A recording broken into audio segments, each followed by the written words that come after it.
साथियों नमस्ते। तो आज हम प्रश्नावली 6.2 के प्रश्न करेंगे और इससे पहले के जितने भी वीडियोज़ है वो सारे मैंने प्लेलिस्ट में डाल दिए हैं। तो आप प्लेलिस्ट में जाओ और सारे वीडियोज़ जो है आराम से देखो। तो यहाँ पर जो ये पहला प्रश्न है इसको समझने के लिए पहले हम ये समझ लेते हैं कि प्रमेय 6.1 हमें क्या कहती है। वैसे इंट्रोडक्शन वाली वीडियो में मैंने इस प्रमेय को बड़े अच्छे ढंग से समझाया है, फिर भी इसको वापस समझा देता हूँ कि प्रमेय 6.1 जो है वो कहती है किसी त्रिभुज की एक भुजा के समानांतर एक रेखा खींची जाए तो यह समांतर रेखा अन्य दो भुजाओं को समान अनुपात में विभाजित करती है। इसे थेल्स प्रमेय अथवा आधारभूत आनुपातिक प्रमेय बीपीटी भी कहते हैं। यानी कि यदि हमें एक त्रिभुज दिया हुआ है और इस त्रिभुज की कोई भी एक भुजा, जैसे ये नीची वाली भुजा है, इसके समानांतर मैंने यहाँ पर एक रेखा खींची है, ठीक है। तो ये जो रेखा होगी वो त्रिभुज की इन दोनों भुजाओं को समान अनुपात में बांटेगी। अब समान अनुपात का मतलब क्या हो गया कि यहाँ पर इस त्रिभुज की जो ये भुजा है AD, ठीक है, बट्टा DB बराबर होगी AE बट्टा EC के। ये अनुपात बराबर होगा, लेकिन कब होगा? जब इस त्रिभुज की ये जो रेखा DE है वो समांतर हो इस त्रिभुज की भुजा BC के, तब ये अनुपात क्या होगा? बराबर होगा। अब इस अनुपात को हम ऐसे भी लिख सकते थे कि अगर मैं पहले AD ले लूँ, ठीक है, फिर बट्टा ये पूरी भुजा ले लूँ, है ना, यानी पूरी भुजा AB ले लूँ, फिर ये जो भुजा होगी इसमें भी हमें यही करना होगा। पहले मैं क्या ले लूँ? AE ले लूँ, फिर ये पूरी भुजा ले लूँ, AC ले लूँ, ठीक है। तो मैं ऐसे भी अनुपात लिख सकता हूँ और ऐसे भी लिख सकता हूँ। फिर तीसरा केस और बना सकता हूँ कि अगर मैं नीचे वाली भुजा ले लूँ DB बट्टा और पूरी भुजा ले लूँ AB, ठीक है, बराबर, फिर यहाँ पर नीचे वाली भुजा ले लूँ EC और फिर ये पूरी भुजा ले लूँ AC। तो ये तीनों समान अनुपात हम बना सकते हैं, ये हमें ध्यान रखना है, ठीक है।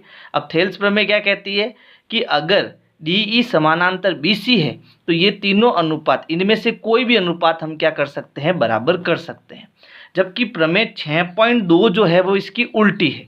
यहाँ प्रमेय 6.2 को हम थेल्स प्रमेय का विलोम या आधारभूत आनुपातिक प्रमेय का विलोम भी कहते हैं। अब उल्टा क्या है कि अगर हमें अनुपात बराबर दिया हुआ है तो भुजाएं क्या होगी? समानांतर होगी, ठीक है।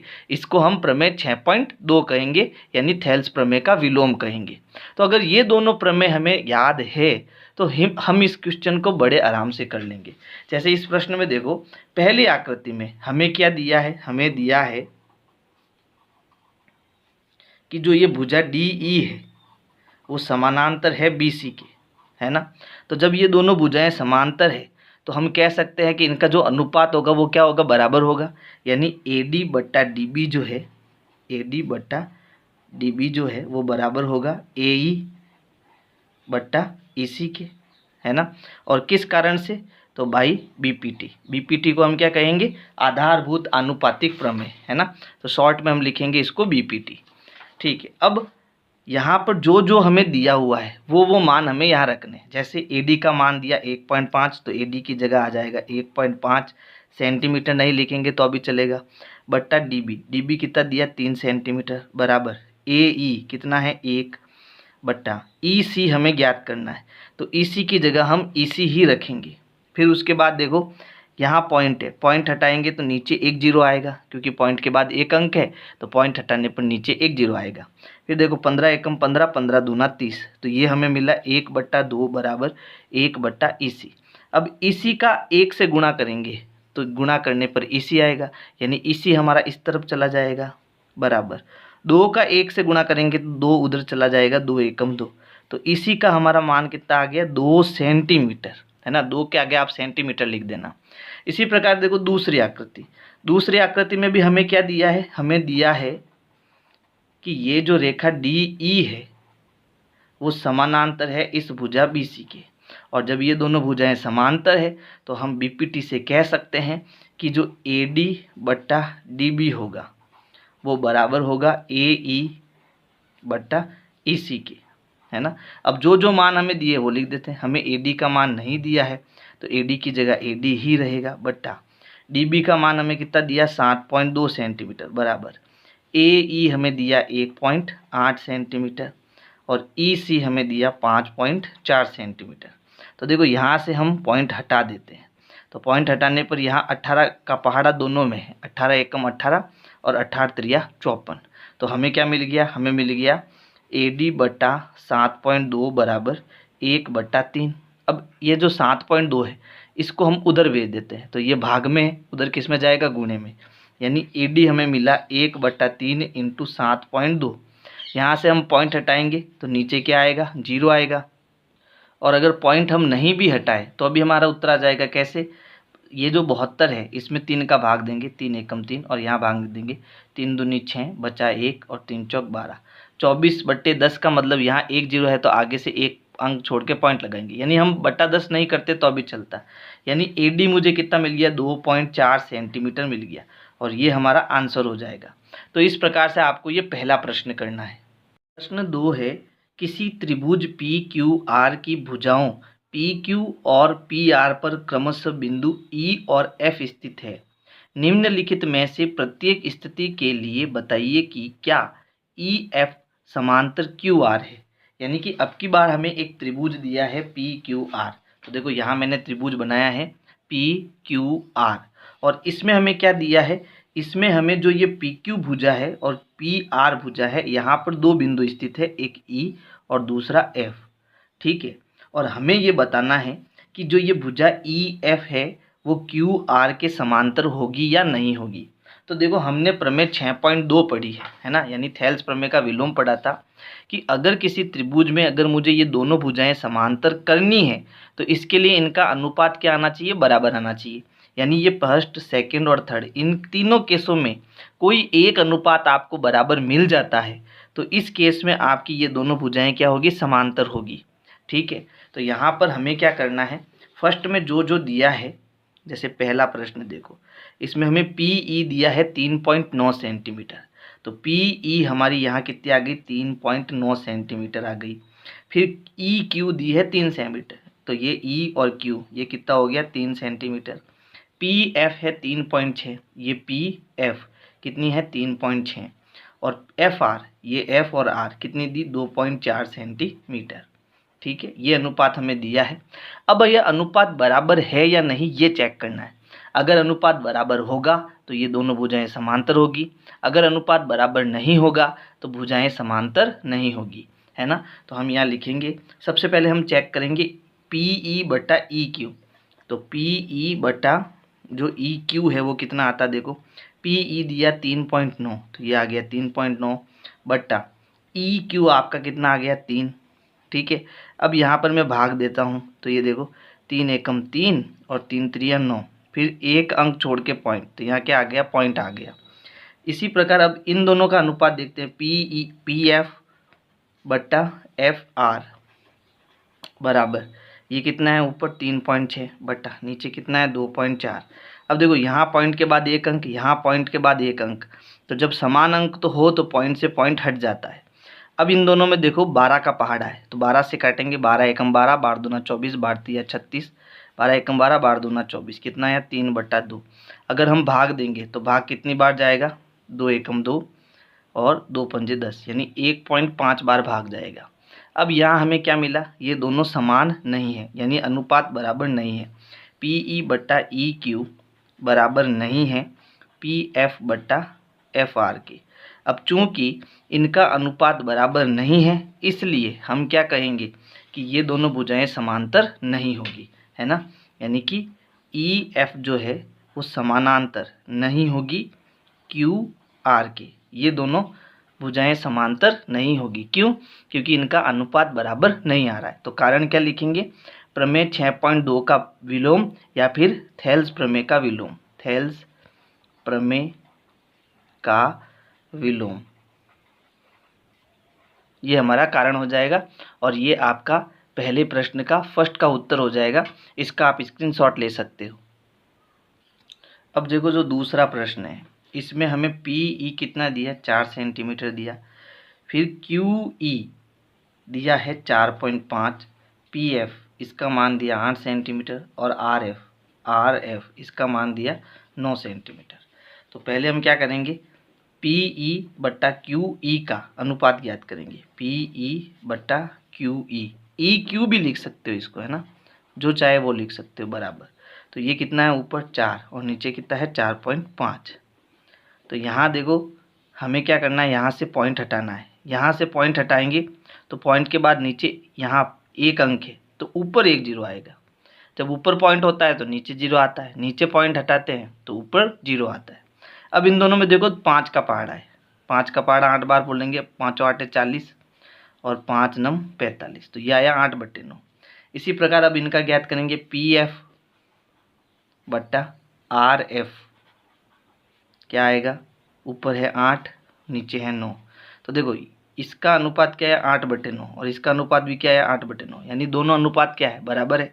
तो यहाँ पर देखो चूंकि PE बट्टा QE जो है वो बराबर है PF बट्टा RF के। अब दोनों अनुपात बराबर है इसलिए ये दोनों भुजाएं क्या होगी, समांतर होगी, यानी EF समानांतर होगा QR के। क्यों होगा, क्योंकि ये थेल्स प्रमेय का विलोम है, थेल्स प्रमेय का विलोम। अब देखो जो तीसरा प्रश्न है इसमें PQ हमें कितना दिया, 1.28। अब PQ ये पूरी भुजा है, यानी यहाँ से यहाँ तक की लंबाई हमें दी है 1.28 सेंटीमीटर। और PR यानी ये पूरी भुजा, इसका मान हमें कितना दिया, 2.56 सेंटीमीटर दिया, ठीक है। फिर PE यानी ऊपर वाली भुजा ये कितनी दी, 0.18 सेंटीमीटर। और PF कितना दिया, 0.36 सेंटीमीटर। तो अब की बार जो अनुपात लेना है, देखो मैंने 3 केस बताए थे, फर्स्ट सेकंड और थर्ड, है ना। तो इसमें से कौन सा केस आ रहा है, ऊपर वाली छोटी भुजा फिर बड़ी भुजा, फिर इधर वाली छोटी भुजा और फिर बड़ी भुजा। तो ये केस हमें लेना है। तो हम क्या लेंगे, पहले PE लेंगे, PE बट्टा फिर पूरी भुजा लेंगे PQ। तो इसका मान क्या आ रहा है, देखो पूरी भुजा ये छोटी वाली भुजा कितनी आ रही है, 0.18 बट्टा पूरी भुजा कितनी आ रही है, 1.28। सरल करेंगे, देखो पॉइंट के बाद 2 अंक, पॉइंट के बाद 2 अंक, पॉइंट हटेगा। अब यहाँ पर हम भाग देंगे, पहले हम 2 का दे देते हैं, 2 9 18, 2 छंग 12 और 2 चौके 8, यानी उत्तर आया 9/64, ठीक है। इसका अब किसी भी संख्या का भाग दोनों में नहीं जा रहा है तो यही हमारा उत्तर होगा। अब हमें ये अनुपात ज्ञात करना है, PF बट्टा PR। सरल करेंगे, देखो PF कितना है 0.36 बट्टा PR कितना है 2.56। पॉइंट से पॉइंट हटेगा क्योंकि पॉइंट के बाद समान अंक है। अब पहले हम इसको 2 से काट देते हैं तो ये भाग जाएगा 18 बार, फिर 2 एकम 2, 2 दूनी 4 और 8 दूनी 16, 18/128। फिर 2 का भाग देंगे, 2 9 18 और ये कितनी बार जाएगा 64 बार। तो ये भी कितना आया 9/64।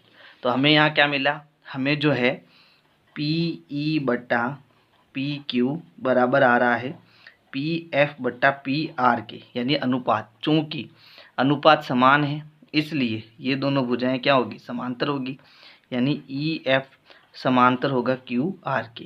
कारण क्या हो जाएगा, थेल्स प्रमेय का विलोम।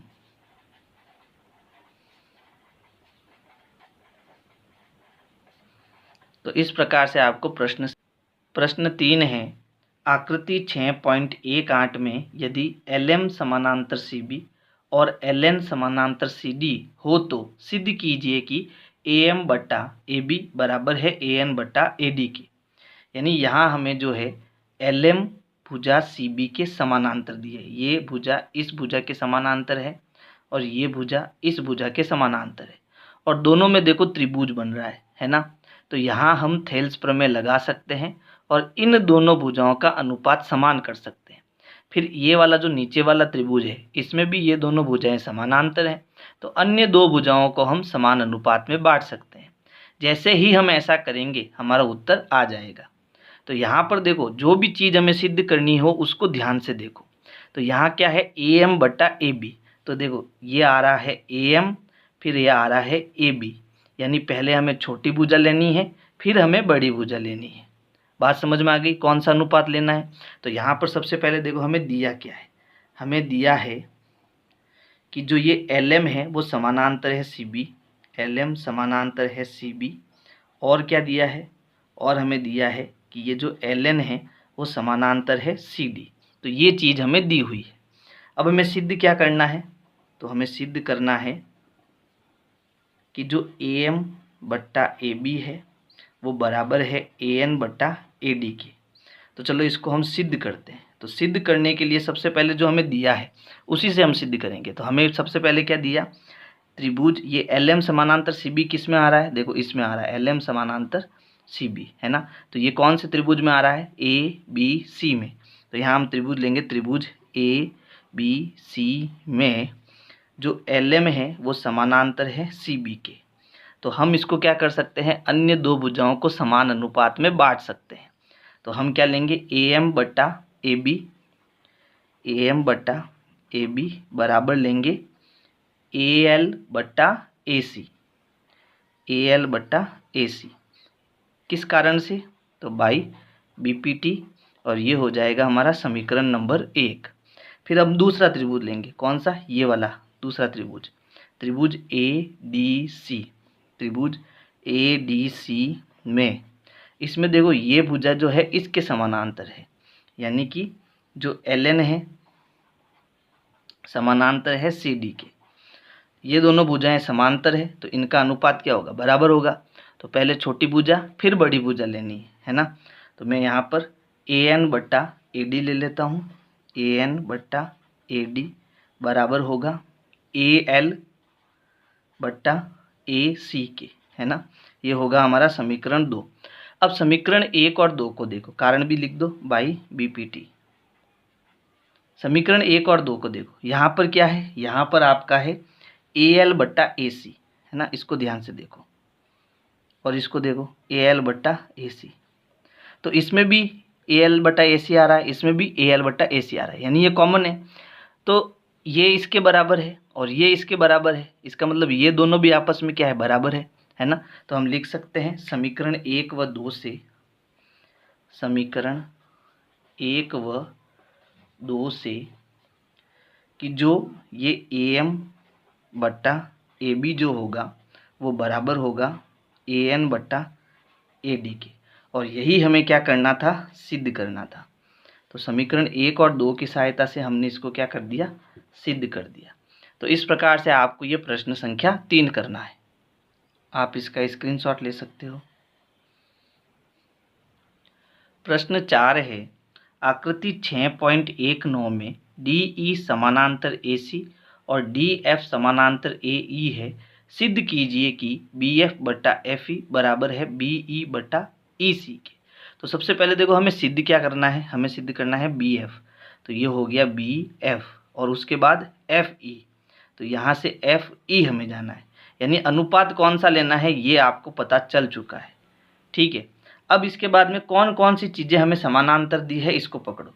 तो DE समानांतर दिया है AC, ये DE ये वाली जो भुजा है हमें AC के समानांतर दी है, इसके समानांतर दी है, ठीक है। यानी हमें यहाँ पर ABC त्रिभुज दिया है और ये दोनों भुजाएं समानांतर दी है, तो कौन सा अनुपात बराबर आएगा ये पता चल गया। इसके बाद में हमें DF समानांतर दिया है AE, है ना। तो यहाँ देखो DF, ये भुजा DF हो गई और ये भुजा किसके समांतर है, AE के समांतर है। तो इसमें हमारा कौन सा त्रिभुज लेना है, हमें ABE त्रिभुज लेना है। तो दो अलग अलग त्रिभुज लेकर जैसे हमने प्रश्न 3 को किया वैसे ही इसको करना है।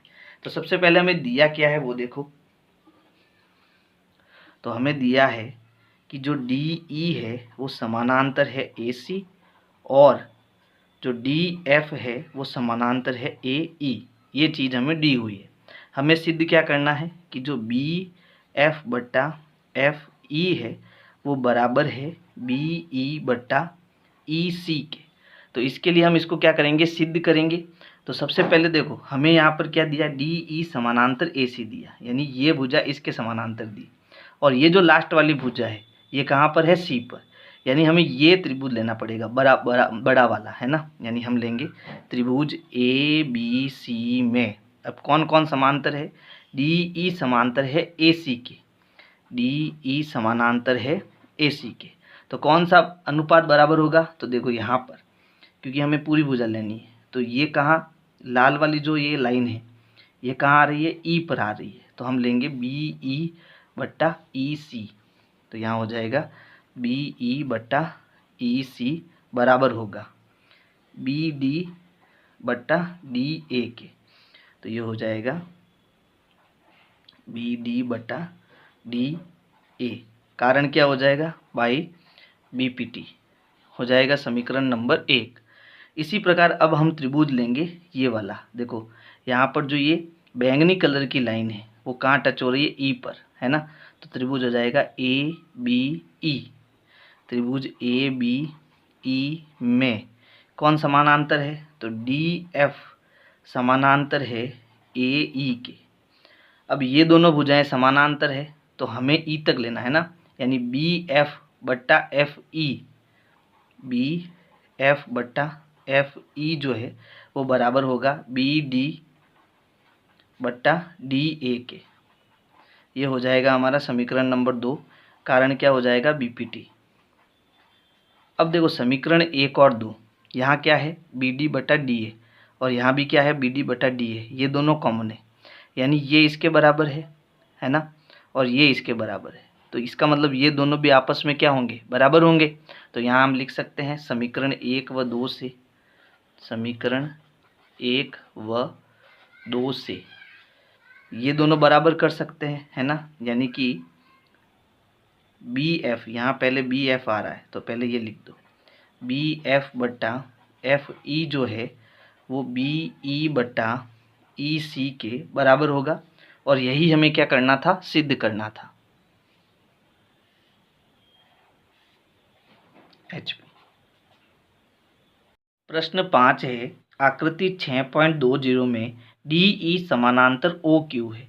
तो यहाँ पर देखो डी ई ये हमारी हो गई डी ई किसके समानांतर है, ओ क्यू के, यानी ये दोनों भुजाएं समानांतर है। तो इसमें हम ये वाला त्रिभुज लेंगे, ठीक है। फिर उसके बाद डी एफ समानांतर है ओ आर, तो ये हो गया डी एफ। इसमें अलग कलर ले लेते हैं, ये डी एफ समानांतर है ओ आर के। तो अब हम कौन सा त्रिभुज लेंगे, इसमें ये वाला त्रिभुज लेंगे, है ना।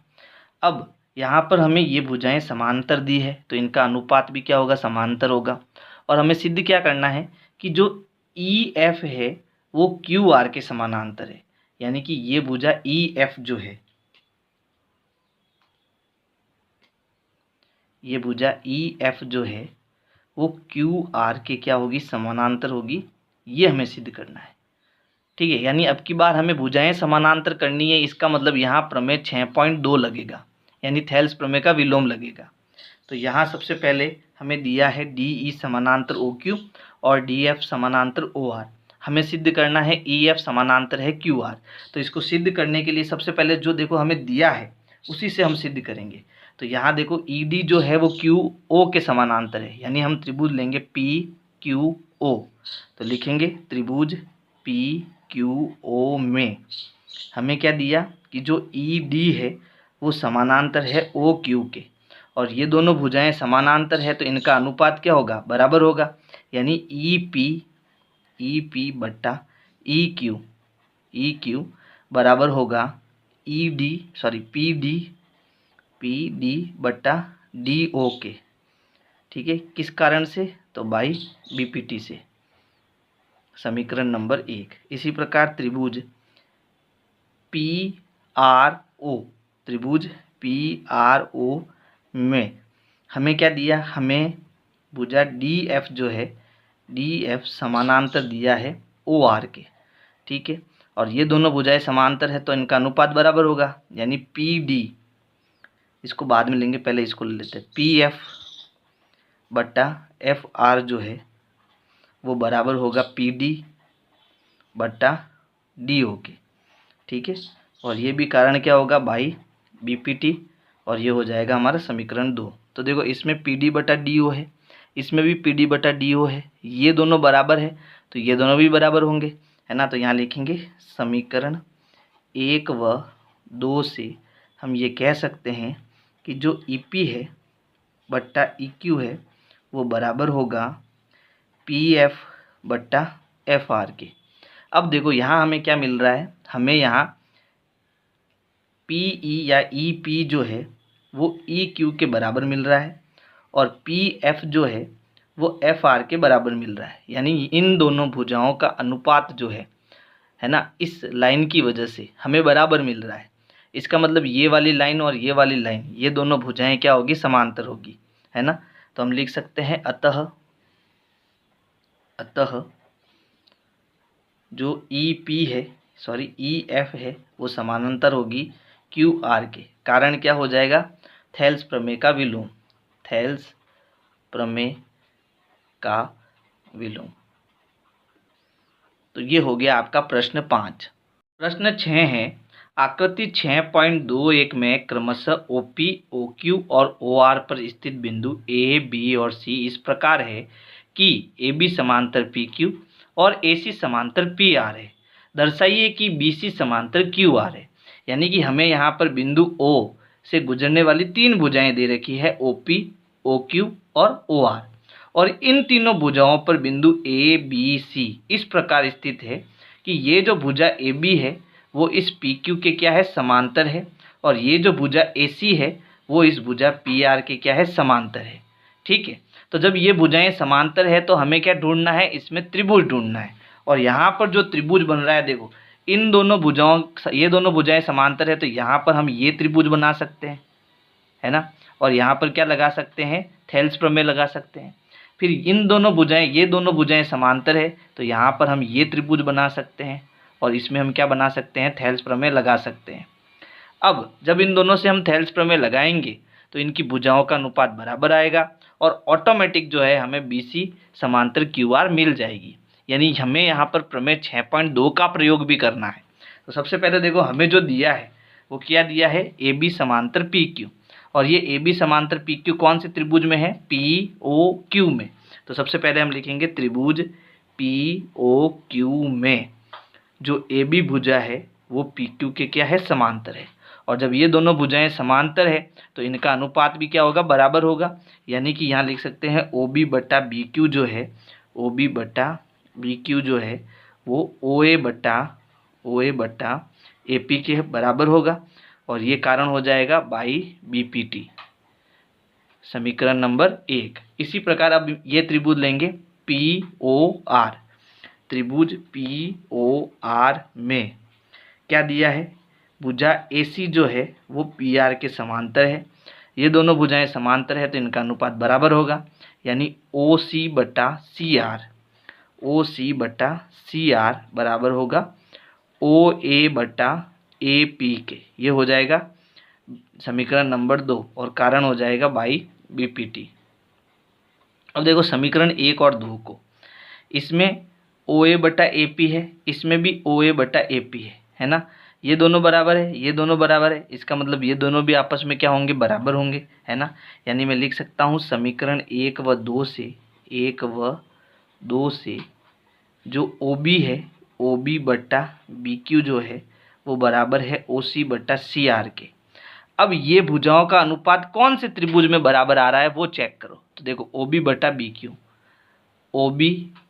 BQ ये वाली लाइन है, और OC बटा CR ये दोनों भुजाएं हैं, और यहाँ पर इनको मिलाकर हम एक त्रिभुज बना सकते हैं। और जब इस त्रिभुज में भुजाओं का अनुपात बराबर है तो ये दोनों भुजाएं क्या होगी, समांतर होगी, है ना। यानी कि अब मैं ये भुजाओं का अनुपात बराबर आ रहा है तो यहाँ पर लिख सकता हूँ कि जो BC है वो QR के समांतर होगी, कारण हो जाएगा BPT का विलोम, है ना। और ये हमारा क्या हो गया, सिद्ध हो गया। प्रश्न 7 है, प्रमेय 6.1 का प्रयोग करते हुए सिद्ध कीजिए कि एक त्रिभुज की एक भुजा के मध्य बिंदु से होकर दूसरी भुजा के समांतर खींची गई रेखा तीसरी भुजा को समद्विभाजित करती है। याद कीजिए कि आप इसे कक्षा 9 में सिद्ध कर चुके हैं। यानी कि हमें यहाँ पर एक त्रिभुज दिया है ABC। अब इस त्रिभुज की एक भुजा का मुझे क्या लेना है, मध्य बिंदु लेना है। जैसे मान लो यहाँ पर मैंने भुजा AB ली और इसका मध्य बिंदु ले लिया मैंने यहाँ पर P। अब यहाँ P से मुझे एक ऐसी रेखा खींचनी है जो इस त्रिभुज की दूसरी भुजा के क्या हो, समांतर हो। तो यहाँ पर मैंने इस रेखा को यहाँ ऐसे खींचा कि ये दोनों भुजाएं आपस में क्या आ गई, समांतर आ गई, और ये तीसरी भुजा पर जहाँ टच हो रही है उसको मैंने क्यू नाम दे दिया। अब हमें सिद्ध करना है कि ये जो तीसरी भुजा पर यहाँ पर ये प्रतिच्छेद कर रही है रेखा, ये इस भुजा को दो बराबर भागों में बांट रही है, यानी इसको क्या कर रही है, समद्विभाजित कर रही है। तो देखो हमें दिया क्या है, हमें यहाँ पर दिया हुआ है कि जो P है वो AB का मध्य बिंदु है, और जिस भुजा का मध्य बिंदु हमें दिया होता है वो भुजा दो बराबर हिस्सों में बटी हुई होती है ना। तो यहाँ पर मैं लिख सकता हूँ कि जो AP है वो इस PB के बराबर है, यानी AP बराबर PB, ये हमें दिया हुआ है। क्यों दिया हुआ है, क्योंकि P जो है वो इस AP का मध्य बिंदु है, इसलिए ये दोनों हिस्से आपस में बराबर होंगे। और हमें क्या दिया कि ये जो रेखा है वो इस भुजा BC के क्या है, समांतर है, यानी कि जो PQ है वो समांतर है BC के। हमें सिद्ध करना है कि जो Q है, ये बिंदु Q जो है ना, वो भुजा AC का, यानी त्रिभुज की तीसरी भुजा को क्या करता है, समद्विभाजित करता है, का समद्विभाजक है, ये हमें सिद्ध करना है।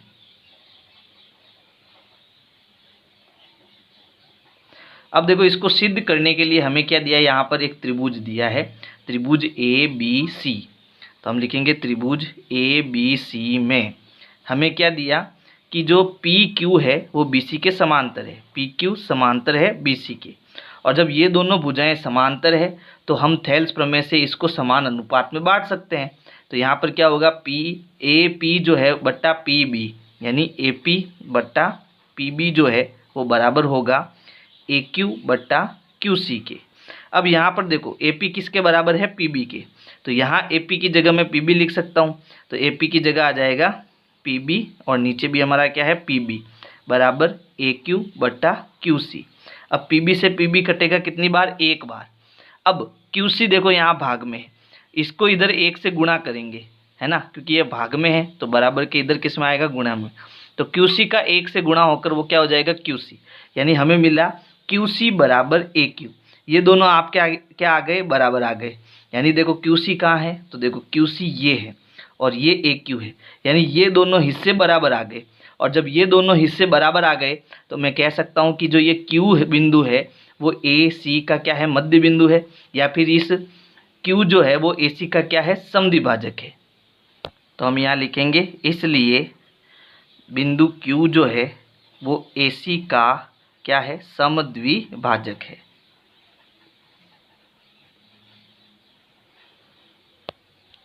यहाँ हम कारण लिख सकते हैं कि ये हमने कैसे किया, तो बाई BPT, यानी कि थेल्स प्रमेय लगाकर ये किया।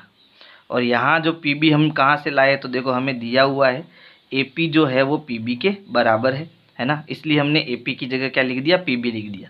तो यहाँ आप कारण भी लिख सकते हो। प्रश्न 8 है, प्रमेय 6.2 का प्रयोग करते हुए सिद्ध कीजिए कि एक त्रिभुज की किन्हीं दो भुजाओं के मध्य बिंदुओं को मिलाने वाली रेखा तीसरी भुजा के समांतर होती है। याद कीजिए कि आप कक्षा 9 में ऐसा कर चुके हैं। तो देखो यहाँ हमें एक त्रिभुज दिया है और इस त्रिभुज की किन्हीं भी दो भुजाओं को मध्य बिंदुओं को हम मिलाएंगे, यानी ये भुजा हो गई AB, इसका मध्य बिंदु हो गया P, दूसरी भुजा हो गई AC, इसका मध्य बिंदु हो गया Q, और इन दोनों मध्य बिंदुओं को मिलाने पर ये जो रेखा बनी है वो त्रिभुज की तीसरी भुजा के समांतर होगी, ये हमें सिद्ध करना है। तो यहाँ पर क्योंकि P AB का मध्य बिंदु है इसलिए ये हिस्सा जो है वो इस हिस्से के बराबर होगा। यहाँ पर Q जो है वो AC का मध्य बिंदु है इसलिए ये हिस्सा इस हिस्से के क्या होगा, बराबर होगा।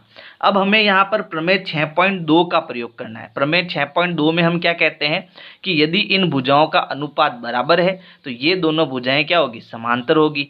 तो हमें सबसे पहले देखो दिया क्या है, हमें यहाँ पर दिया है कि जो भुजा AP है वो बराबर है PB के, और दूसरी चीज़ ये जो भुजा AQ है वो बराबर है QC के। क्यों बराबर है, क्योंकि ये दोनों इसके मध्य बिंदु है इसलिए ये हिस्से बराबर है। ठीक है, ये हमें दिया हुआ है। हमें सिद्ध क्या करना, हमें सिद्ध करना ये जो भुजा PQ है वो समांतर है BC के। तो चलो हम इसको सिद्ध करते हैं। तो देखो यहाँ पर सबसे पहले मैं इनके अनुपात ही ले लेता हूँ, चेक करता हूँ कि बराबर है या नहीं। तो यहाँ अनुपात क्या आएगा, AP बट्टा PB, AP बट्टा PB। अब देखो ये जो अनुपात आया AP बट्टा PB, इसका मान क्या आता है, तो इसका मान निकालने के लिए यहाँ देखो AP हमें किसके बराबर दिया, PB के। तो AP की जगह मैं क्या लिख सकता हूँ, PB लिख सकता हूँ। तो PB बटा PB हो गया। अब PB से PB कट गया तो उत्तर कितना आया, 1 आया। ठीक है, ये हो गया हमारा समीकरण नंबर 1। इसी प्रकार दूसरी जो भुजा है, ये दोनों हिस्से बराबर है, इनका अनुपात क्या होगा, देखो ये होगा AQ बट्टा QC बराबर। अब देखो AQ किसके बराबर है, QC के। तो AQ की जगह मैं क्या लिख सकता हूँ, QC बट्टा QC। दोनों कटेंगे कितनी बार, एक बार, यानी इसका उत्तर भी क्या आया, 1 आया। समीकरण नंबर 2 यहाँ लिखेंगे, समीकरण 1 व 2 से इसका मान भी 1 है, इसका मान भी 1 है, इसका मतलब ये दोनों बराबर है। यानी मैं ऐसा लिख सकता हूँ कि AP बट्टा PB जो है वो AQ बट्टा QC के बराबर है। और जब इनका अनुपात आपस में बराबर है तो हम कह सकते हैं, इसलिए हम कह सकते हैं कि ये दोनों भुजाएं क्या होगी, समांतर होगी। यानी PQ समांतर होगा BC के। कारण क्या हो जाएगा, BPT का विलोम, है ना, BPT का विलोम यानी थेल्स प्रमेय का विलोम। यानी भुजाओं का अनुपात अगर बराबर है तो ये दोनों भुजाएं क्या होगी, समांतर होगी। प्रश्न 9 है, ABCD एक समलंब है जिसमें AB समांतर DC है तथा इसके विकर्ण परस्पर O पर प्रतिच्छेद करते हैं, तो दर्शाइए कि AO बट्टा BO बराबर है CO बट्टा DO के। यानी हमें यहाँ पर AB समानांतर DC दिया है, यानी यहाँ ये जो भुजा AB है वो DC के समानांतर है। और हम जानते हैं कि किसी भी चतुर्भुज में एक जोड़ा जब समांतर होता है भुजाओं का तो उसे हम क्या कहते हैं, एक समलंब चतुर्भुज कहते हैं। और इसके जो विकर्ण हैं वो O पर क्या कर रहे हैं, प्रतिच्छेद कर रहे हैं, काट रहे हैं। ठीक है, अब हमें सिद्ध करना है कि जो ये भुजा AO है बट्टा BO है वो CO बट्टा DO के बराबर है ना। तो यहाँ पर देखो हमें क्या करना पड़ेगा, हमें ऐसे त्रिभुज लेने पड़ेंगे जिसमें समांतर भुजाएं आ जाए, यानी कि BPT प्रमेय का प्रयोग हो जाए।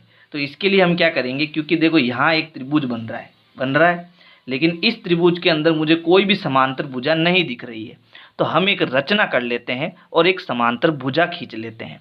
ऐसा करने से हमारा प्रश्न सॉल्व हो जाएगा। तो हम क्या करेंगे, यहाँ पर एक बिंदु P ले लेंगे और इस P को कहाँ से मिला देंगे, O तक मिला देंगे और ऐसे मिलाएंगे कि ये भुजा जो है PO वो AB के समांतर भी होगी और DC के समांतर भी होगी। और जब ऐसा होगा तो थेल्स प्रमेय के प्रयोग से हम इसको सिद्ध कर सकते हैं। तो सबसे पहले देखो हमें जो दिया है वो क्या दिया है कि जो AB है वो DC के क्या है, समांतर है। ये चीज़ हमें दी हुई है। हमें दर्शाना है कि AO बट्टा BO जो है वो CO बट्टा DO के बराबर है ना, ये हमें दर्शाना है। हमने क्या रचना करी, हमने PO खींचा जो, यानी इस प्रकार से इसको खींचा कि जो PO है वो इस AB के समानांतर है और ये जो PO है वो इस नीचे वाली भुजा DC के भी समांतर है। अब हमें ऐसे त्रिभुज लेने हैं जिसमें भुजा AB भी आ जाए एक त्रिभुज के अंदर और दूसरे त्रिभुज के अंदर भुजा DC आ जाए, क्योंकि समांतर होंगे तभी तो हम थेल्स प्रमेय लगा पाएंगे। तो सबसे पहले देखो यहाँ पर मैं ये वाला त्रिभुज ले रहा हूँ A, B और D।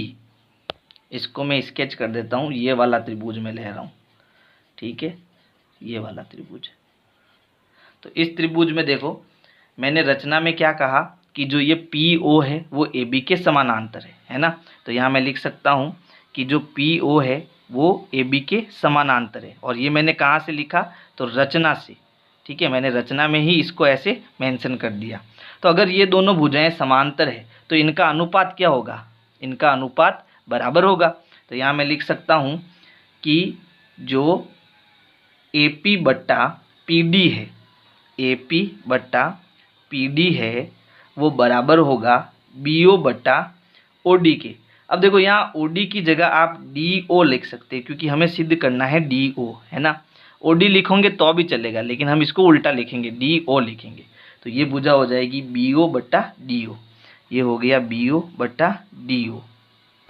कारण क्या हो जाएगा, बाई BPT, और ये हो जाएगा हमारा समीकरण नंबर 1। एक चीज़ इसमें और लिख सकते हो कि ये जो PO समांतर AB है ये मैंने किस में लिया, त्रिभुज ABD में, है ना। त्रिभुज ए बी डी से, ये मैं इस त्रिभुज से ये चीज़ ले रहा हूँ, ठीक है। ये मुझे पहले लिखना था, कोई बात नहीं, आप पहले लिख देना इसको। तो ये समीकरण 1 हो गया। अब हमें इसके अंदर ऐसा त्रिभुज लेना है जिसमें ये दोनों भुजाएं मुझे क्या मिल जाए, समांतर मिल जाए।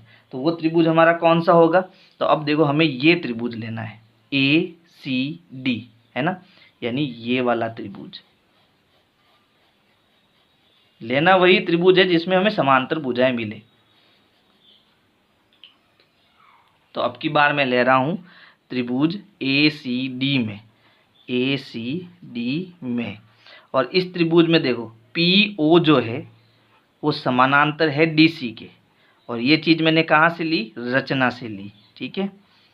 तो इसमें देखो अब मैं इसको अनुपात में बांटूंगा, तो देखो AP/PD तो होगा, AP/PD तो होगा बराबर, देखो ये त्रिभुज लिया है तो ये भाग इसके बट्टे में हो गया। अब AO/CO ले लेते हैं, AO/CO ले लेते हैं।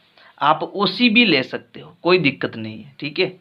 ये हो गया हमारा कारण बाई BPT यानी थेल्स प्रमेय से, हो गया समीकरण 2।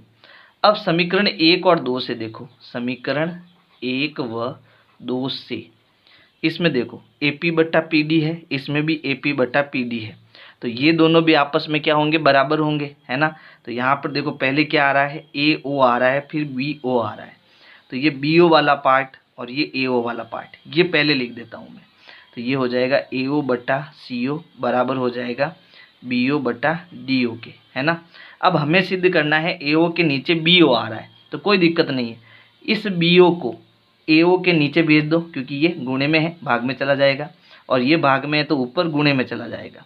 तो यहाँ पर AO बट्टा नीचे क्या आ जाएगा, BO बराबर, ये ऊपर चला जाएगा तो CO/DO। ये हमारा क्या हो गया, सिद्ध हो गया HP। प्रश्न 10 है, एक चतुर्भुज ABCD के विकर्ण परस्पर बिंदु O पर प्रतिच्छेद करते हैं कि AO/BO बराबर CO/DO है। दर्शाइए कि ABCD एक समलंब चतुर्भुज है। यानी कि हमें केवल एक चतुर्भुज दिया है और इसको हमें सिद्ध करना है कि ये ABCD एक समलंब है, और हमें दिया क्या है, हमें यहाँ पर विकर्ण दिए हैं जो परस्पर O पर प्रतिच्छेद कर रहे हैं। इसके साथ हमें ये चीज़ भी दी हुई है कि जो AO/BO है वो बराबर है CO/DO के, ये चीज़ अब की बार हमें दी हुई है, और हमें सिद्ध करना है कि ABCD एक समलंब है। अब ये समलंब कब होगा, है ना, इसके कारण यह भी लिख सकते हैं कि जब चतुर्भुज का एक भुजाओं का जोड़ा अगर समांतर हो, यानी AB समांतर DC आ जाए, है ना, तो ये क्या बन जाएगा, समलंब चतुर्भुज बन जाएगा। यानी मुझे यहाँ पर केवल ये सिद्ध करना है कि AB जो है वो DC के समांतर है, ठीक है। तो यहाँ हम एक रचना करेंगे, रचना वही करनी है, इस A और D पर हम एक ऐसा बिंदु P लेंगे और P और O को ऐसे मिलाएंगे कि ये जो AB है वो PO के क्या आ जाए, समांतर आ जाए। तो हम रचना क्या करेंगे, हम PO खींचेंगे, PO खींचा, जो कि PO जो है वो इस AB के क्या है, समांतर है। ये हमें रचना करनी है। अब हम सिद्ध करने के लिए यहाँ पर एक त्रिभुज लेंगे, त्रिभुज ABD। त्रिभुज ABD में हमने क्या लिखा है कि ये जो PO है वो AB के समांतर है, PO AB के समांतर है, और ये कहाँ से आया, रचना से, ठीक है। तो जब ये दोनों भुजाएं समांतर है तो BPT से हम कह सकते हैं कि AP/DP जो है, AP/PD जो है वो BO/OD के बराबर होगा, BO/ अब OD की जगह मैं DO लिख रहा हूँ, है ना, DO के बराबर होगा। कारण क्या हो जाएगा, बाई BPT यानी थेल्स प्रमेय, समीकरण नंबर 1। अब देखो जो हमें दिया हुआ है, हमें क्या दिया हुआ है कि जो AO/BO है वो CO/DO के बराबर है ना। ये हम कहाँ से लाए, तो ये हमें दिया है पहले से। और यहाँ पर देखो, यहाँ मेरे पास समीकरण 1 में क्या है, BO/DO है, और यहाँ पर BO जो है वो नीचे है और यहाँ साइड में DO है। तो हम एक काम करते हैं, BO को उधर भेज देते हैं, CO को इधर भेज देते हैं, तो ये चीज़ हमें कॉमन मिल जाएगी। तो यहाँ पर AO की जगह AO, यहाँ पर ये CO नीचे आ जाएगा, BO ऊपर चला जाएगा, तो तो ये मिल गया हमें BO बटा DO और हो जाएगा समीकरण नंबर 2। अब समीकरण 1 और 2 से हमें क्या पता चल रहा है, तो देखो यहाँ लिखेंगे समीकरण 1 व 2 से यहाँ BO बटा DO जो है वो इसके बराबर है और यहाँ BO बटा DO जो है वो इसके बराबर है, यानी ये दोनों आपस में क्या है, बराबर है ना। तो हम लिख सकते हैं कि AP बटा PD जो है वो AO बटा CO के बराबर है। अब ये इस कहाँ पर है इसको ढूंढो, तो देखो ये चीज़ हमें यहाँ मिल रही है, AP बटा PD बराबर AO बटा CO, यानी इस त्रिभुज के अंदर मिल रही है। देखो ध्यान देना, इस त्रिभुज के अंदर हमें ये चीज़ मिल रही है। तो इस त्रिभुज के अंदर भुजाओं का अनुपात अगर बराबर आ रहा है तो हम कह सकते हैं कि ये जो भुजा PO है वो इस भुजा DC के समांतर होगी। प्रमेय 6.2 है ना, यानी थेल्स प्रमेय का उल्टा विलोम। क्योंकि भुजाओं का अनुपात समान है इसलिए मैं कह सकता हूँ कि जो PO है वो इस भुजा DC के क्या होगी, समांतर होगी। कारण क्या हो जाएगा, BPT का विलोम, BPT का विलोम, ये इसका क्या हो जाएगा, कारण हो जाएगा। अब क्योंकि देखो ये भुजा इसके समानांतर है और ये भुजा इसके समानांतर है, तो ये दोनों भुजाएं आपस में क्या होगी, समानांतर होगी, और यही हमें सिद्ध करना था। तो देखो हमने जब रचना की थी तब क्या कहा था कि जो PO है वो AB के समानांतर है। कहाँ से आया, रचना से, ठीक है। और हमने यहाँ पर देखो सिद्ध किया कि जो PO है वो DC के समानांतर है। ये कहाँ से आया, तो हमने इसको क्या करा, सिद्ध करा, है ना। अब PO AB के समांतर है, PO DC के समांतर है, इसका मतलब ये दोनों भी आपस में क्या है, समानांतर है ना। तो हम लिख सकते हैं AB जो है वो DC के समांतर होगा, और यही चीज़ हमें क्या करनी थी, सिद्ध करनी थी। तो इस प्रकार से ये आपका 10वां प्रश्न हो गया। और अगर मेरे वीडियोज़ आपको पसंद आ रहे हैं तो वीडियो को लाइक करना है, अपने दोस्तों को शेयर करना है। Thank you.